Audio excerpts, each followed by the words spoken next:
Hi, welcome to episode 2 of the Opposite of Infantry. I'm Kevin Crowsyn, and today I have an old friend of mine. Fortunate to have on Kenny Duggar. Welcome, Kenny. Thanks for having me. Appreciate it. So let's jump right into it. Let's give a little background. What's your story? It's a long question. So the shorter version of that is I'm an Army combat veteran, retired staff sergeant. I was medically retired at 11 years. I joined the Army in 2009 because I didn't know what I wanted to be when I grow up. So here I am. What is that? 15 some years later, 4 years out of the military. I joined as a medic, done everything from being a medic to running a clinic in a hospital to being an Army recruiter to now being a civilian again and trying to navigate that and kind of the veteran communities and stuff on the other side of service. Absolutely, man. Just dating me as the old guy. I started recruiting in '09. Uh, so, yep, I'm that Everyone's got guy their own now. story. I'm the old crusty master sergeant now. But, so we cross paths towards the, was it would I would say towards the latter part of your career, right? Not quite midpoint, but mid or latter part of your career. Almost in the middle section, probably a Yeah. solid middle section. And then I went on to do different things, and so did you. Yep. Yep. I stayed on in the business and kept you went back to do more medical things. So obviously the theme of the show is the opposite of infantry. So obviously as a medic, they have a quite a varied you said you mentioned being in a clinic, have it being a combat veteran. So walk us through kind of some different points. So you see that chart that we have on to plug the show where you have high violence and high physical demands and low violence and low physical demands. So that's me in the bottom left corner where I am like no physical demand, no violence whatsoever. Like my weapon was locked up. And that's basically been my 20 plus 23 plus year career is pretty much existed in that bottom, not even the bottom quadrant, just the bottom point of it. So obviously you've had quite a variety. So walk us through kind of some of the main points where you would find yourself on that chart at different points in your career. Right. You mentioned as a medic, that's almost exactly the opposite of infantry, as opposed to taking versus saving. If you want to Mhm. get real literal, Oh, there you um, go. my There's a first, different definition of the phrase. yeah. Um, but the first job I had out of AIT was an infantry platoon combat medic.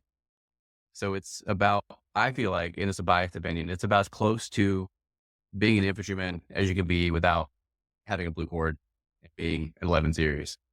Um, I slept with those, like we all had like the same rooms. Like I was embedded in that unit 100%. I deployed as a combat medic to Afghanistan in 2011 and went on patrols. I walked with those dudes. I slept on top of OPs with those dudes. Like it was about as close to the more violence, more physically demanding side of the spectrum as I think you could get. The way I like to look at that is if you look at how much I weighed and then how much my gear weighed plus my aid bag.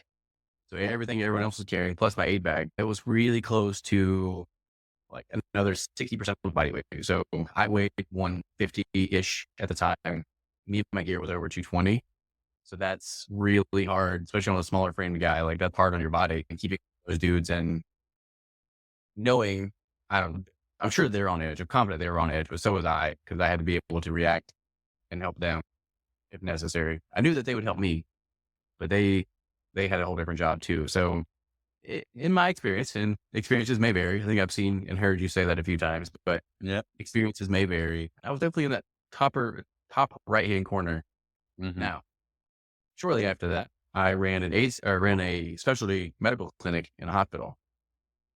Definitely the opposite of violence, like less violence, less physically demanding. So I feel like I'm sitting in that corner where you were talking about. Like Yeah. all my work was clerical. The things that I was doing were routine. There was no stress. There was no high op tempo. Um, I was just responsible for a clinic, and that sounds like I don't want to devalue that, but The course. level It's of different. violence and physicality just not there. Yeah, of course, it's different.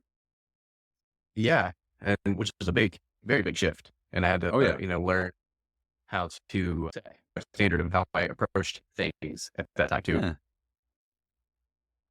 Yeah. The next assignment that I went on to was recruiting command. I would put that as same amount of less violence, maybe a hair more physically demanding though, because I felt a personal pressure to prove the uniform that I was wearing. Mhm. People and other future soldiers, prospects, or people that are interested in joining me.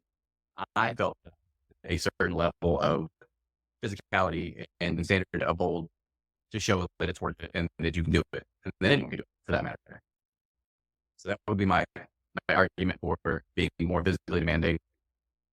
Security probably a whole different level of demanding than any other Yeah. job I've ever done, and it's mostly mental and getting into the thought processes, which we can get into later if you're interested. Sure. But from there, I went back into combat arms. I was a senior line medic for a CAV unit, a heavy CAV unit at that. So I was back to the field, back to a certain level of violence. Being a senior line medic, a little further away from the violence, or piece back, you're not doing controls and all that thing. But definitely more physically demanding, and that is probably where the physically demanding started to take a toll on my body, which was ultimately Mhm. the reason I got it out. But so I feel like I've All landed over. on both sides of that. Yeah, so you've been all over. So one thing that I really I want to touch on those first couple that big shift in your early in your career when you went from hanging out with the infantry guys to running a clinic. What a transition. So, and that's one of the fascinating things that, that I love talking about on this show is finding that how does that flip work? Like what's that shift in mentality like? Because everything from culture to the camaraderie to the trash talk to even how you do business. You mentioned you had to approach things differently. What are some of the biggest shifts and kind of culture shock adjustments you had to make going from essentially a combat arms lifestyle to an office lifestyle? You're right. That is 100% a big shift. And as cliche as it may sound, I think the first thing that I had to work on was my math. And that may not surprise you. The infantry, combat arms, you think all the other stuff. You just say whatever you think comes out. I think I lost a lot of filter working through those, but you come back to the clinic and you're dealing with veterans, you're dealing with spouses, you're dealing with children, you're dealing with my clinic specifically. Could and would see everything from veteran parents, an active duty parent and their children to 80, 90-year-old veterans from like probably World War II at the time, Korea. So wide range of things, and you really have to understand your audience and who you're talking to, who you're talking in front of. I've never worked alongside doctors and nurses and all the other MOSs that existed. Like I had to work alongside those, which then changed my approach, maybe being a little bit more politically correct in some tones, in some instances, maybe being a little less demanding Mhm. than line. When things go south, I'm then become in charge. Even as a private, Yeah. I come in charge. So that had to kind of get toned down some. And then just understanding that the goals are different. And every day you have a better routine too. So for especially the biggest changes, I think that encapsulate it sounds easier than I remember it being for sure. Yeah. So how about the flip side of it? What did you bring with you that did work? Because obviously certain things you have to change. What were you able to maintain? What did you learn from your combat arms life experience that did translate over to kind of that office life? Any specific skills or tactics that worked? It's almost like the idea of bedside manner. Um, Understanding that you deal with so many different people as a combat medic in general. Like I've treated Afghani civilians. I've treated like Afghani border patrol folks. Like I've treated a whole wide range of people, like, all the way down to like different people that serve alongside us. So that idea of just knowing that there are tons of people out there and being more culturally aware, being more present in who you're talking to and looking around and just understanding so you can address those pieces. And the idea of teaching people as you go was a big part of it. By the time I was a combat medic, I wasn't an NCO yet. It wasn't a time. I wasn't a sergeant or anything like that, but I was a more senior one. So I had the ideas and the routines to train people and to teach people. So some of the other folks in the hospital, we're all soldiers in the general sense. So we're all trained to do certain things. And there's the Army warrior tasks like AWT skills, which are in the hospital, it was silly in a certain way, but you go out in the field and you learn how to do maneuver drill 1 or 1 out or battle drill 1 alpha or whatever. Like you have to learn those things. So I was able to take some of my own teaching skills and experiences back and just show what that looked like in real time. People that maybe have never been there. There's medics that go straight to the hospital. There are laboratory techs that go straight to the hospital. There are nurses that get direct commission. There's a ton of things that real world military life experience you can kind of frame forward and help introduce people to. And I think you're doing a disservice if you don't share that knowledge, land somewhere. Absolutely. So we've talked about your shift going from combat arms to the kind of lesser intense areas. So that was one shift. Did that shift parallel your transition from military to civilian and veteran? Were any of those transitions that you had going from a combat life to kind of an office life, was there any similar challenges in your transition out of the military that you kind of could draw from your previous culture shifts? The more you go through these, the easier they get. I think service members do not put enough weight on the fact that they know how to offboard and onboard places. So when you come off an assignment, generally speaking, you have a list of things that you were doing. You maybe hand those projects off to someone else. You do a good like warm handoff is what medics call it. And when you start picking up something, we're always getting to new units. We're always getting new leaders. We're always getting some change in diversity and growth pieces. So those understanding how people think, understanding what their priorities are, getting all this information and absorbing kind of quickly, and immediately being able to turn around and apply them into useful. When you train on the task so much, you get the muscle memory piece going. You then know how to adjust. You just know how to adjust, and that becomes part of who you are. So those transitions really are probably the most helpful things when it comes to getting out, because then it's just another transition. You just have to be aware of what it actually entails and how it is different. But every time I've gotten somewhere, every time I've taken a new job, I've been complimented on my ability to onboard and onboard myself at that matter. But I know what I need. I know what I'm looking for because I've done this a few times. So I understand it. Oh, that's interesting. I think that's a point I hadn't consciously thought about, and that's as I prepare. I'm 900 and some odd days and counting, plotting my transition out as well.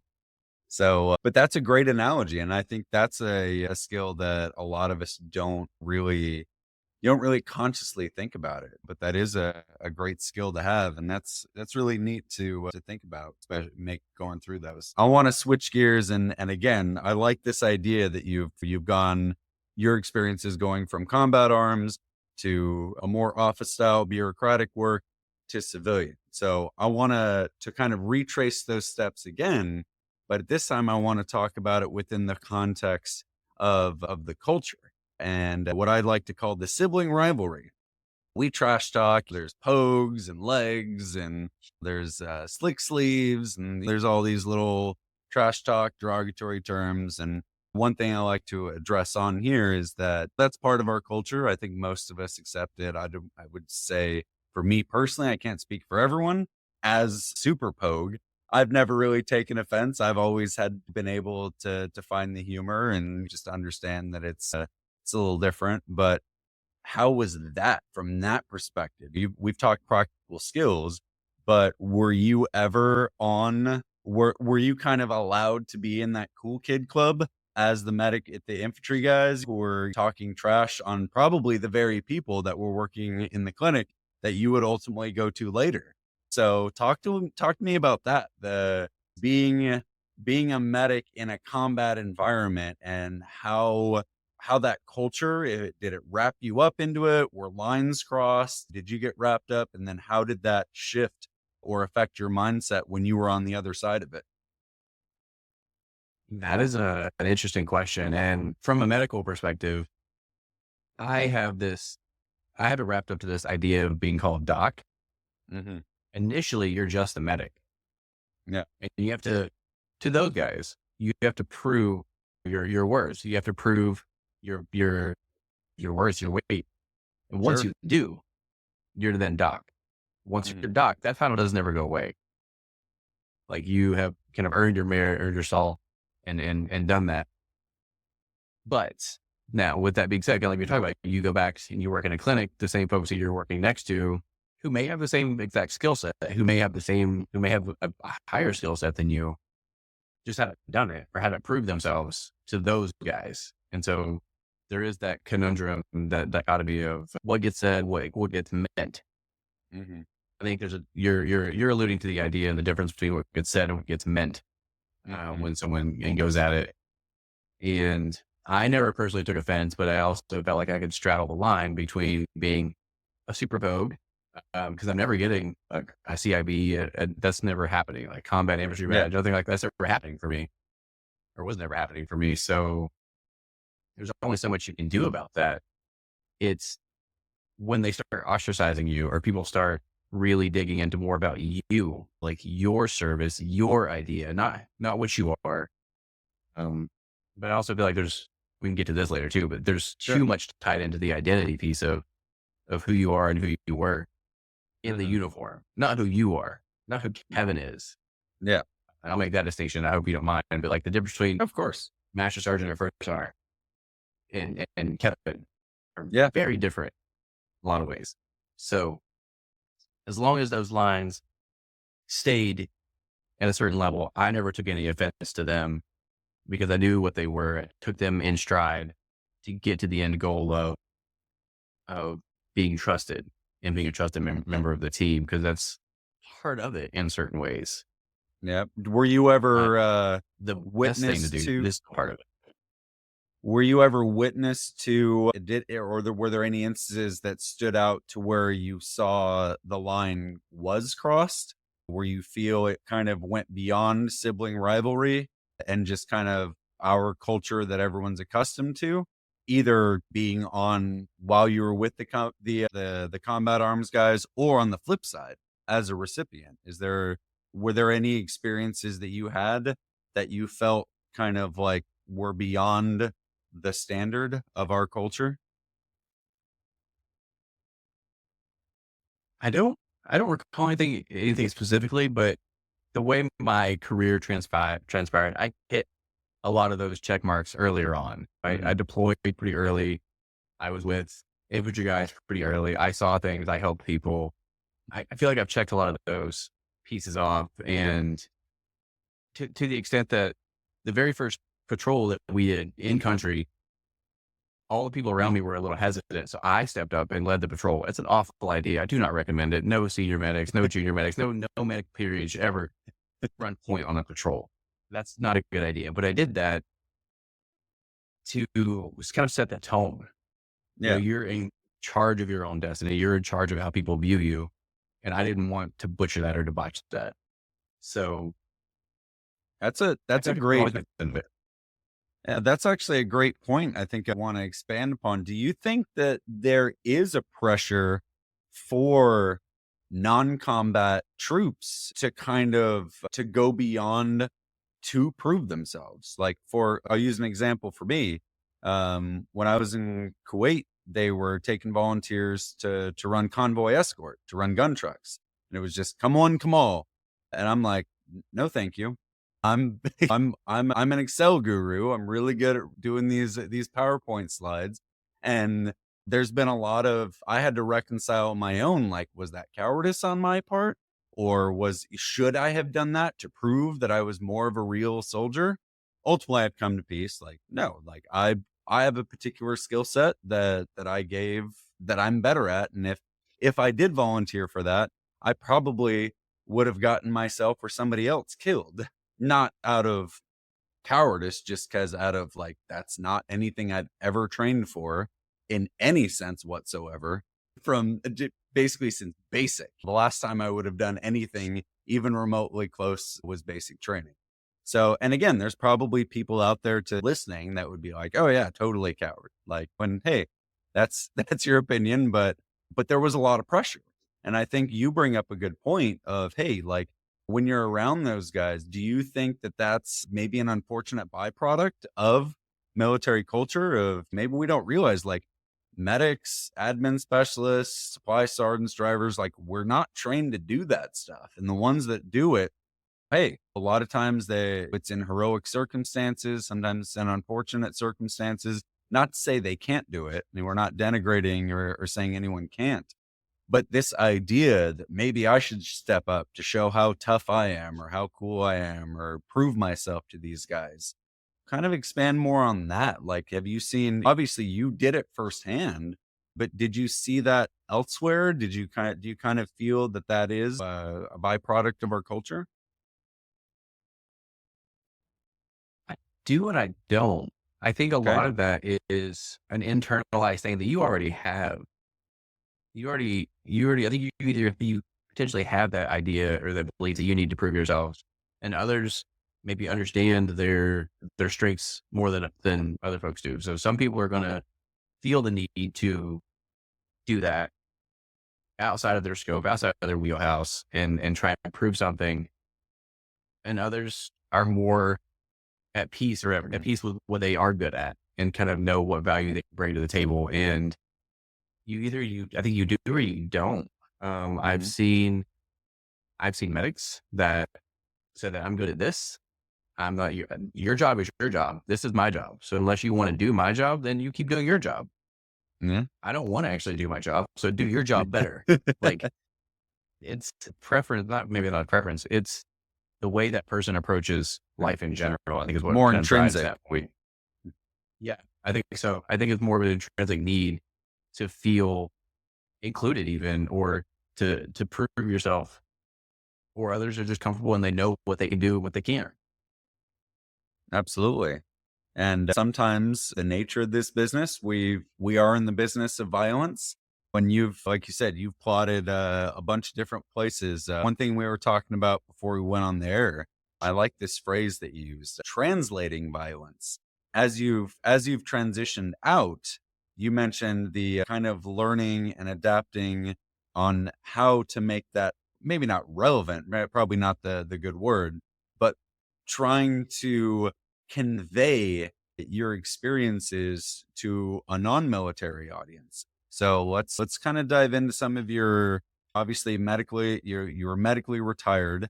So that likely, does that draw a lot of questions if that comes up? Do you get a lot of kind of like, oh, what happened or how are you hurt or what? Do you kind of get the civilians that and again, not maliciously, just out of curiosity that they kind of want to know, or what's kind of that experience been like in terms of your ability to not only convey your story, but translate any violence that you've experienced in a practical manner for your career progression. That's yeah. So I usually only go as deep as someone is interested in going. I found that unless someone has personal experience with some facet of military service, service is service to them. Yeah. So they don't care.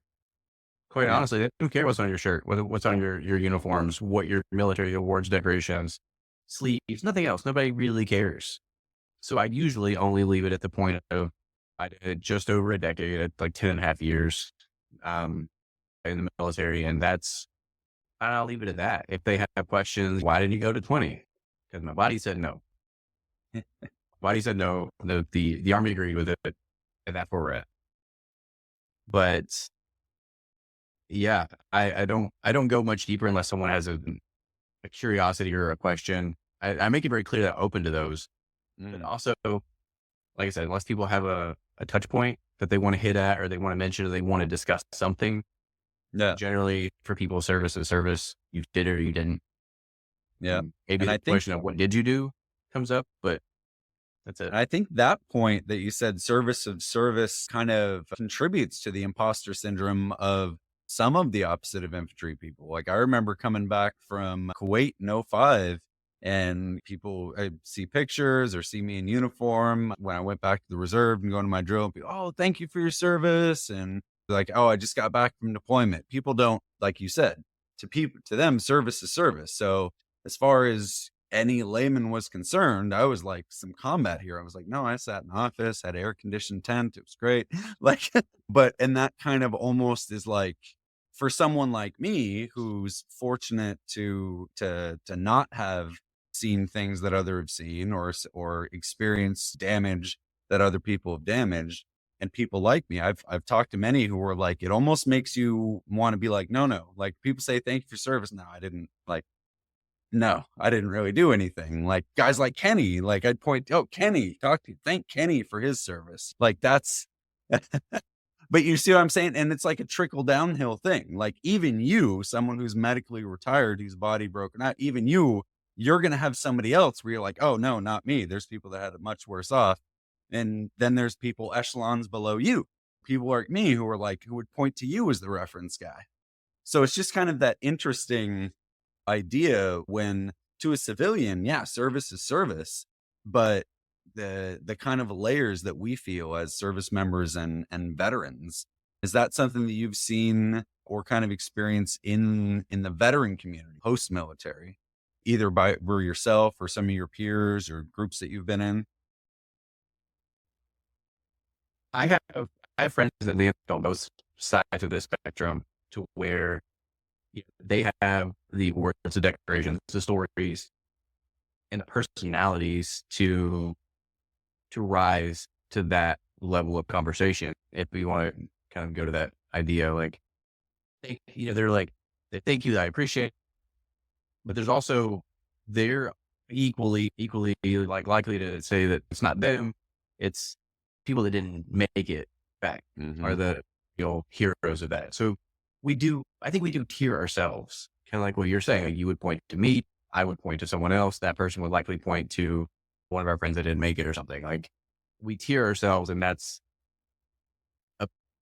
it's not a bad thing as long as it's kept within context and internally. I think Yeah. because it acknowledges perspectives. Yeah. It acknowledges the fact that we are different, but it also devalues at a base level that we all did something that so many other people can't, won't, or are just not able to do. So, but in the like in the corporate world, I haven't had any experience with that. Everyone has been really, really cool about it, and everyone's been really open and accepting with. I haven't found any clicks, I haven't found any corners of like the military networks or the military employee resource groups that I've been part of that were kind of gatekeepers in any way. I'm been trying to find my own little tribes in different places, whether it's some of the VFWs or the oriented clubs and things like that. I'm working to find my own tribe Sure. because the whole conversation we're talking about of I'm better than you or you're better than me and all these other things just they don't sit well with me. So Hmm. when I start seeing these things pop up, I become less interested. Um, Absolutely. And that's something that has been, unfortunately, I love that you brought up tribes. Is the one thing that I really want to combat with this show is this idea of toxic tribalism. So you say you want to find your tribes. So when you're in, like I'm still in, like obviously I'm branching out, I'm doing other stuff, and I have new identities. Like you said earlier, there's Master Sergeant Doe, but I'm a professor now. I'm a small business owner. I'm a podcast host. Like I have these other things other than soldier, recruiter, or whatever. right. So but at its core, what makes us kind of veterans, what I want everyone to remember is if you can think back, when you are serving, there was always this concept of we're putting aside our religious backgrounds, we're putting aside our cultural upbringing, we're putting aside our political beliefs to come together as one team to support each other and accomplish the mission. And again, I'm not in the veteran community. Do you feel that tribalism has gotten to the point where people are kind of pushing that veteran tribe lower and lower down the hierarchy?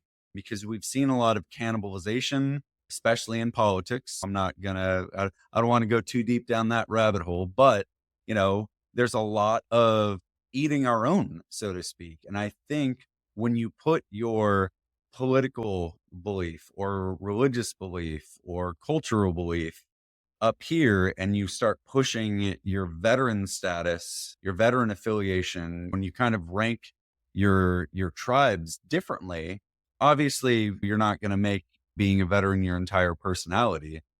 But can it speak to that? Speak to how it worked for you and how have you seen it? That kind of hierarchy of new tribes, and does it make you kind of forget what brought us together in the first place? Or what is kind of your theory or ideas of what's contributing to veterans attacking veterans and these elitism and attacks? That's a big question. Let me try and break some of that Yeah, down. break it down. I want to start by saying that I think there aren't many places that I've ever found that are easier to make friends than sitting in a foxhole, sitting on an OP, sitting in a truck, and just being with someone that you immediately have that level of connection. Like, this sucks and we're doing it together. Like, that's a real thing. And it's understated for sure. Now, do you have bureaucracy and cliques and stuff within uniform and within units and organizations? So absolutely. Mhm. But I really feel like that's like you can put all like stuff aside and get the job done over that same common bond of it's your time, it's your energy. You are still on the same team and you know it that you're on the same team most of the time. Experiences vary. So Yeah. getting getting into the stuff from my experience in the corporate world that's a great door opener. Say your service is a great door opener when you're trying to meet new people, meet some of the DEI initiatives or the veteran recruiting teams or things like that. That's a door opener. But there's no loyalty that really gets built with shared experiences. The bond is different. It's there, but it's looser. It's like tying a knot versus tying a double knot. The Yeah. ones you get in combat are a double knot.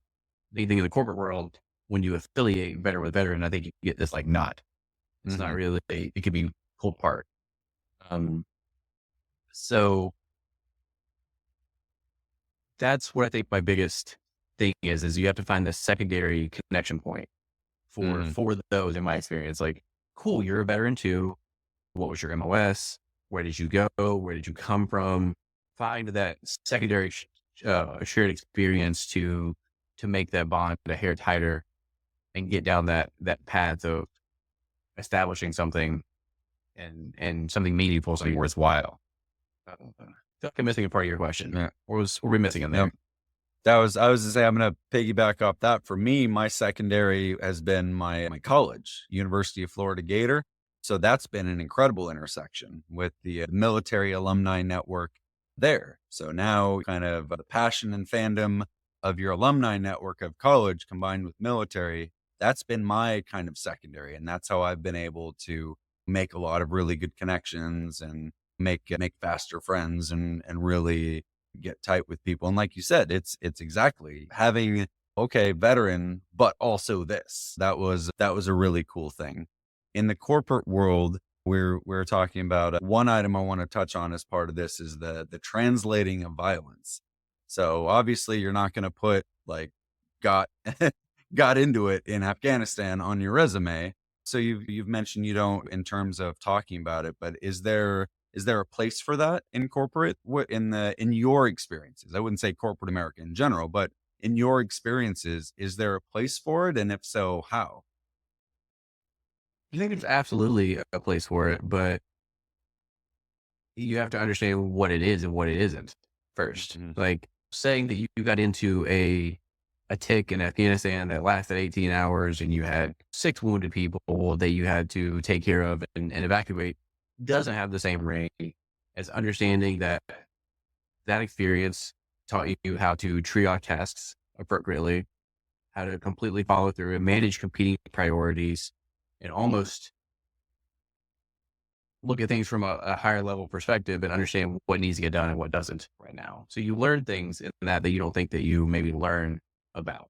You kind of Hmm. work on your perseverance, your determination, your ability to get things done in less than favorable circumstances, becoming Hmm. adaptable and managing competing priorities, which are, I feel like in any job description, that's what they ask for. It's Sure. just where did you learn those skills and can you adjust fire, for lack of a better term, Yeah. and put those in the appropriate place. That's how I would look at it, and that's kind of how I do look at it. Especially my earlier resumes, they've shifted a bit since now, but of course, triaging is a very basic medical concept. Are they going to make it? Are they not going to make it? Or what have you? And I use that a lot. Nope, there it is. Yes. There's a delay, but I got you. You're back. So in terms of obviously you were able to find a way to translate violence. We have secondary connections. These are all pretty positive things. You've had a lot of positivity in kind of figuring things out, working the kinks through your transition. I'd like to get your thoughts on some of the kind of the darker side. As we mentioned, there's that toxic tribalism, and I will kind of want to readdress the question of, do you feel that maybe the ranking of the importance of other tribes possibly contributes to maybe the veterans having some sort of elitism or cannibalizing or tearing each other down? What do you feel is fueling kind of like the dark side of this, the negative side of tribalism within the veteran and military community? That's I I wonder if it's the length of time that you've been out and the idea of service that you remember and the presentation of the service member that's in front of you. Hmm. The what, I think it's range agnostic, but the back in my day people, Yeah. that was an organization years ago, decades ago, or whatever, and you're only remembering certain pieces. The further you get out, the more it seems like it shifts and things adjust, and then you become more back in my day. Even I'm guilty of that. Like I've been out Yeah. for 5 years, and back in my day, we didn't have cell phones in basic training. Well, the joke Yeah. is like I didn't even have a smartphone based training. Like that was right at the iPhone coming out. Like Yeah. things change, Well, yeah. and Even your experience in USREC, you were what, the 2012, 13, so about a decade ago. You could very Mhm. easily be like, throw us some back in my days in recruiting 10 plus years ago. What are some of your experiences that you could be the back in my day guy? back in my day, it's especially apt for this conversation. But back in my day of recruiting, we didn't have station social media pages that were managed in a way that made sense. They were people. You just had like your name was your name and you attempted and you were just kind of swinging and see what hit. Like there wasn't back in my day. I had a flip phone when I first started in USEREC.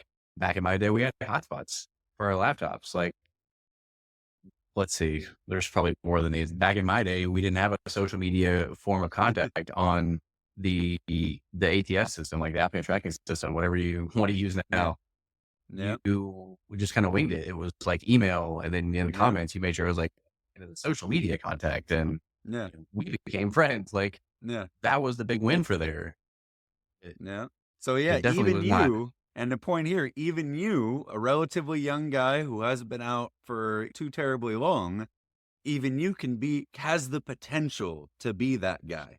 Not in a, again, positive or negative, but almost anyone can be that guy. So how do you think the length of time you said it could magnify that, or maybe put some blinders maybe on people's service? I think so, and that I think that happens to any and all of us. If you look back over your 20-ish career. I'm not going to give you give you age for you, but if you look back at that, you put things in perspective. You have things in Oh yeah. buckets. You have blinders on different pieces.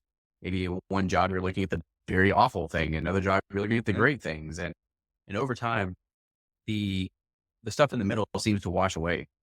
You Yeah. know, you remember the really awful experiences. You remember the really high experiences, but day to day, it all blends, and Yeah. you tend to think that because you were a part of it, it was better. I think is another big Sure. piece of that. Um, And there's always a story and there's something attached to it, which is Yeah. not a bad thing. It's again goes back to the perspective of how you're looking Sure. at it and how you're using it. Are you sharing Absolutely. or are you trying to one up? So I'm gonna throw that back on you. So you give me a high and a low when it comes to your admin life. When you were closer to being the opposite of infantry, what give me a memory or two of the good times of maybe silly fun or something that might be really satisfying or just really positive, and then some of the not so positive, some of the negative side of the opposite of infantry. I think I'll say one of my favorite recruiting stories is I have two of these. One of these just came up the other day. All right. So Sure. first one, the first guy I ever put in the army just recently got out, but he enlisted in the army and the same day that my daughter was born. So there's like an interesting parallel with that. And for quite a while, we would still stay in contact. Like he would reach out and ask me questions and kind of seeing that soldier develop from high school kid was a really cool story of having life. Like watching him go about his career and jump out of airplanes and just go on rotations and do the cool things that was the high one for sure. Just recently, a guy that my whole office worked with. I don't know if he just reached out to me. I can't speak for that, but the whole office that I worked with in Pacific Northwest was he reached back out to me, and this is a decade later, really close to a Mhm. decade. Reached back out and said, "Hey, thank you for what you did. Thank you for getting me out of this town. Thank you for helping me get money, go to college, and get custody of my kid," and some other like stories that I remember very vaguely remember. We started talking and it kind of came back like this dude's situation was poor. It was bad. And to the point that the recruiters in my office, we all like pitched in and got him lunches and got him dinners and like kind of helped take care of him until he shipped and left. And to bring this whole circle, this dude is now a staff sergeant first class, I think. Um, is an army recruiter that he volunteered to be an army recruiter and is now a station commander because of the impact that we made by taking care of him and actually showing him the entire honest answers of sometimes it sucks, sometimes it's great, but this is what happens and this can get you to where you want to go and just bring that whole background circle. Man, I thought about that for weeks after he messaged me and said what he said. Now, the flip side, the bad things. I vividly remember working 30, 45 days straight. It's one thing you say you can go home with your family every night. It's another thing to go home when everyone's asleep and get up before everyone's gone or everyone else gets awake. Yeah. You know what I mean? Like just because you're home doesn't mean that you're home. It Yeah. doesn't mean that you're able to see your children or what have you. That's a different perspective that isn't taken into full consideration, I don't think. The other things that happen as well, like you're working probably a solid 12-hour day because as you kids get out of high school and then you got to talk after the fact or you can't reach them, but you still have to start at 6:30 and do PT because that's Army. You know what I mean? Like there's a whole spectrum of conundrum there. And I think from my personal experience, most soldier members, most service members go to school at some point in their career. So when do you take school? When do you take classes? You do that at night, asynchronous, and you have to work on that. And back in my day, we had distance learning pieces for NCOESs or service schools and stuff that you had to complete, and they don't pause because you're in school. So your workload adds ridiculous. Couple of times, I vividly remember Yeah. PT or unit PT or station PT at like 7 in the morning. You do your whole work day, go home, eat some food, maybe say goodnight if you're lucky. And then I do classwork and distance learning pieces for NCOES until 2, 3 in the morning. And you do it again. Yep. Let's one thing you had mentioned before. Talk to us about reverse mentorship. That's a big topic that you had brought up in our previous conversations, comparing especially your time in recruiting versus now out. I think you have a great perspective. Again, comparing and contrasting of what you've experienced as a civilian now, and then what you experienced previously for that topic. Yeah. This is another case of experiences may vary, right? But there's some military leadership that got to where they got to because they worked there long enough. And maybe that's not based, their success isn't driven by accolades or whatever, but it's driven by people. It's driven by certain time in service. It's driven by certain assignments. There's a ton of reasons. And just because someone got promoted doesn't make them the best fit for that job. I say that to say that they come with the idea of writing their NCOERs, maybe writing their OERs, writing their evaluations based on your achievements, doing what they want, not necessarily learning from the people that are on the ground, doing the run the business type work and understanding what's changed since they were in that position, maybe 10 years ago. Mm-hmm.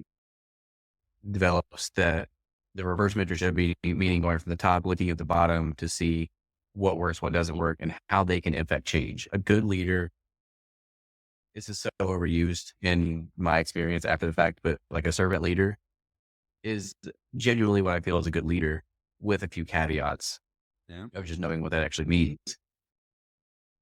Taking care of people by using your position, your authority to take care of the people that are in your charge, not, Yeah. move yourself Mm. forward. You And mentioned learning from the bottom, create change. I'm going to give you a plug. You were an integral part of some of those changes. We worked together when USTRAC was putting together its first big brigade level virtual recruiting program. I was kind of the ringleader up there in the Pacific Northwest, but you were the guy working out the kinks. You were one of the guys that I love to bounce ideas off of, because what we were doing hadn't been done before, to look at something from a statistical and quantifiable basis as a proof of concept to change the way we do business. And again, we've come leaps and bounds in the years since, but you were firsthand, you were a part of that. You were a brand new, lower ranking, detailed,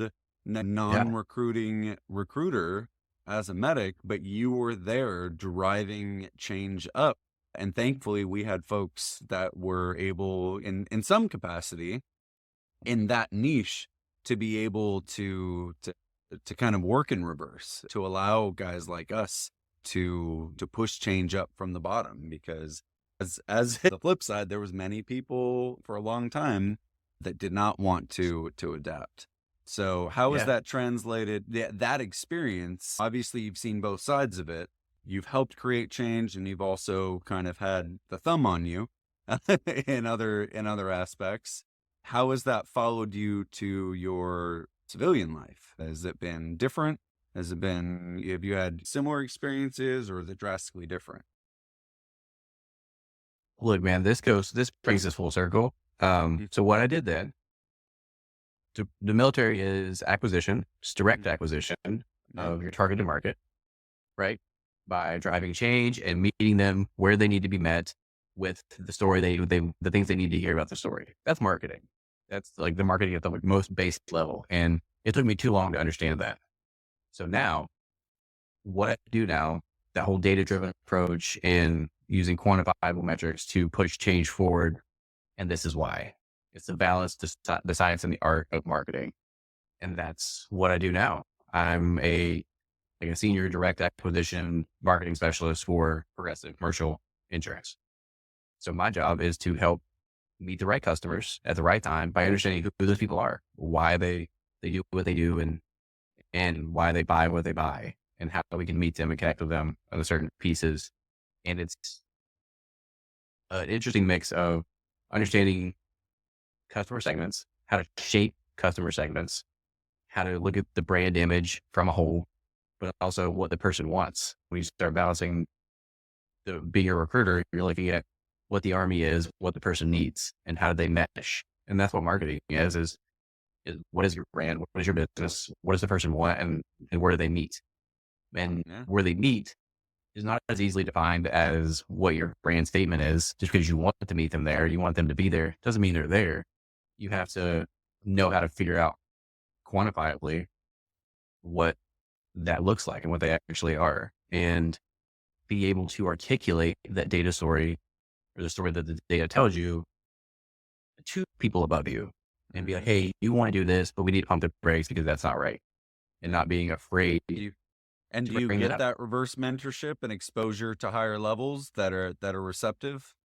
I'll put you on the spot with your Yeah. bosses, but No, I do. I do for sure. Actually, I've been in the position to talk to a ton of people that work on either website pieces, that work on the pricing for policies and understand how those work. Um, but you have to be able to talk up. You have to be able to speak up and say what you're going to say and be convincing and be sure about it. And those are things that I 100% learned over a decade ago, trying to work and push my way up and push my ideas upwards. There were people that didn't quite get it, but that yeah, just means that's an translate understatement. taking, yeah, that just means that you have to take the statements and direct them in a way that makes sense. Just because it makes Mhm. sense to you doesn't mean that it reaches your target market. And that's all Yeah. communication is target I've market. So I've how does that joked help about how them? it's being a translator, a cultural translator, even within an organization. Each organization has its own lingo. So you have to be able to speak that lingo. You have to speak in terms of priorities that are important to your organization and your bosses. So I always say that the ability to translate is not in literal languages, but in terms of data, in terms of priorities, in terms of corporate slang or military lingo. That's a key aspect. But absolutely, and I'm Absolutely. glad to see you're doing well. Like I said, I've been fortunate to work with you many moons ago and kind of keep in touch and see your progression. It's been really cool. Um, as we wrap up today, I want to circle back to that core concept of the opposite of infantry. We want to make sure that anyone listening, if you ever feel like your service is not valued, it absolutely is. We've said it a bunch of times that your experience may vary. We all serve together. We're all on the same team. No matter what tribes we may diverge to, ultimately we will still be service members and veterans. So I want to Absolutely. throw it to you for your closing thoughts to kind of touch on that, and then maybe just thoughts on how we can combat this extremism, this toxic tribalism, this political religious attacks, veteran on veteran kind of violence and attacks, which again, on the one hand, it's not just about like, oh, I'm offended. It's we have the military has its own joking culture about that, but there's a legitimate issue with mental health, with PTSD, with veteran suicides, and having the veteran community attack itself is about the worst thing that could happen when it comes to those topics. That goes well beyond, as I said, the sibling rivalry. So I just kind of want to open it up for your thoughts to kind of wrap up today, talking about that line and how we can stay on the right side of the line. Yeah. The inter service banter still exists in Oh every yeah. atmosphere right now. Like whether it's Coast Guard, whether it's people like there's what is his rank? I think it's an 04. 04 and 05 Coast Guard guy stationed up here where I'm at that goes to Ohio State University where I'm working on my master's. And our initial conversation started around Coastie, like what they do. And I asked the question of like, what do you do?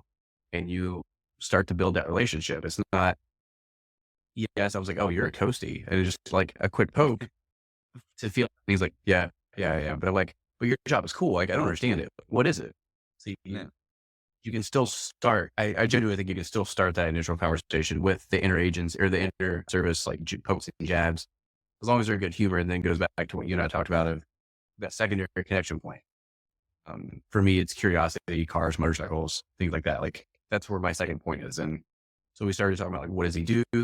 And then kind of develop like a friendship over that. But it's just understanding what is a joke and what isn't is really as cliche as and like kindergarten as that may sound. Like we're the first ones to like to poke at each other, right? But if you don't have your partner's back in a conversation, when someone else says something about it, that's a big defining piece of that. That means you went from being supportive to being insulting.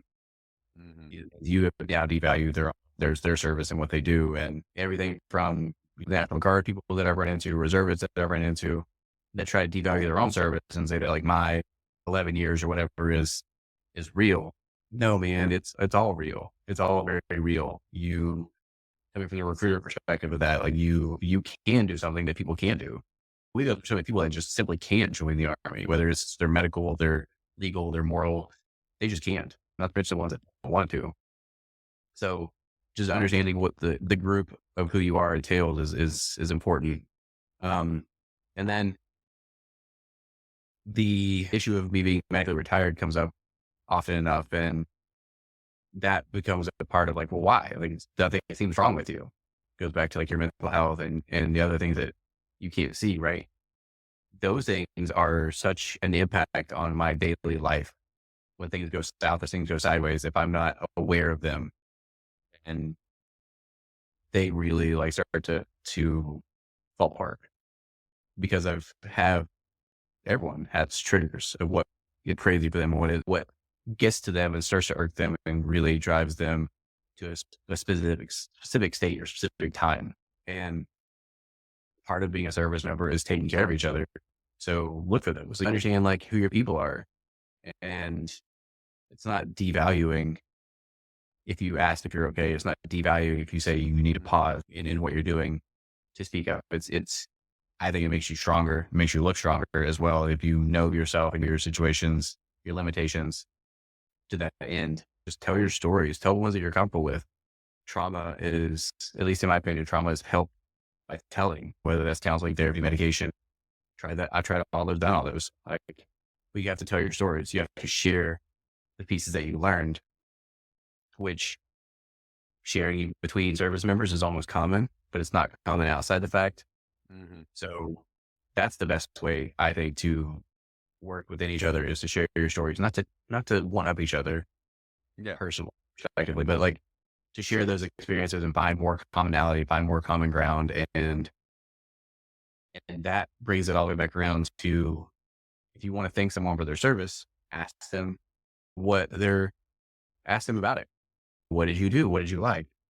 Otherwise, I think lip service. And even if we Yeah. just provide lip service to each other and good job and pat on the shoulder or something, it doesn't really build the same level. Like, talk to each other.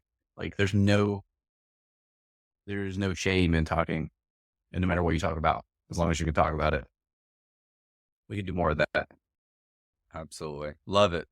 Well, thank you so much, Kenny. If people want to reach out, connect with you, how can they do so?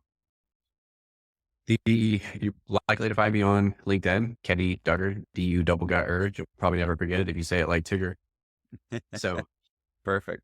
that's a good place for me. I try to post different places and pieces, but you're likely to find me there. Reach out, connect, add a note so I know that to add it and why. Absolutely. Well, thank you so much for spending your evening chatting and supporting this new project. I hope to have you again sometime. I want to future episodes. I want to do some panel groups, and I think you bring a really interesting perspective. Again, everyone's experience is different, and I loved kind of chopping it up and talking about the different stages of your career. And it's great to see that you're doing well. So again, thank you so much. I appreciate it. This has been episode 2 of The Opposite of Infantry with Kenny Duggar. Talk to you soon, buddy. Thanks. Have a good one. Thanks for having me.